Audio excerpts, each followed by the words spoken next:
प्राचीन युग की बात है।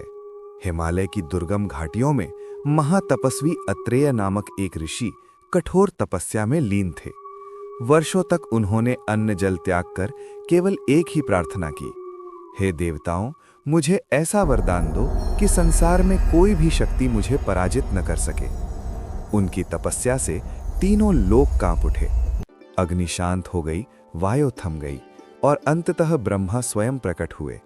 ब्रह्मा बोले, वत्स, मैं तुम्हें वरदान देता हूं। तुम्हारी मृत्यु न देव, न असुर, न अस्त्र, न शस्त्र से होगी।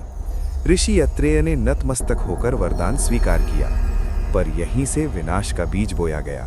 वरदान पाकर अत्रेय का तप टूट गया। उनके भीतर अहंकार जन्म लेने लगा।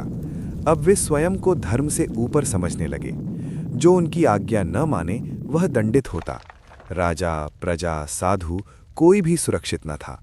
वे कहते, जब मेरी मृत्यु ही नहीं तो मेरा न्याय ही अंतिम सत्य है। धीरे धीरे वे धरती के सबसे बड़े अत्याचारी बन गए। स्वर्ग में देवता चिंतित हो उठे। वरदान के कारण वे अत्रेय को रोक नहीं पा रहे थे। तब नारद मुनि बोले, हर वरदान में एक मार्ग छिपा होता है। समस्या शक्ति नहीं, अहंकार है। सभी की दृष्टि श्री विष्णु पर गई। विष्णु बोले, जो स्वयं को ईश्वर समझ ले उसका अंत धर्म के दर्पण से ही होगा। उन्होंने एक साधारण मानव का रूप लिया, एक निःशस्त्र, निर्बल लेकिन सत्यनिष्ठ व्यक्ति। वह अत्रेय के पास गया और बोला, यदि आप इतने महान हैं तो क्या आप अपने ही अन्याय को स्वीकार कर सकते हैं? पहली बार अत्रेय मौन हो गए। उनका अहंकार टूटने लगा।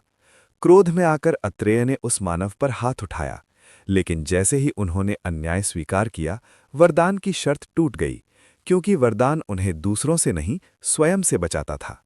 अहंकार ही उनका सबसे बड़ा शत्रु था।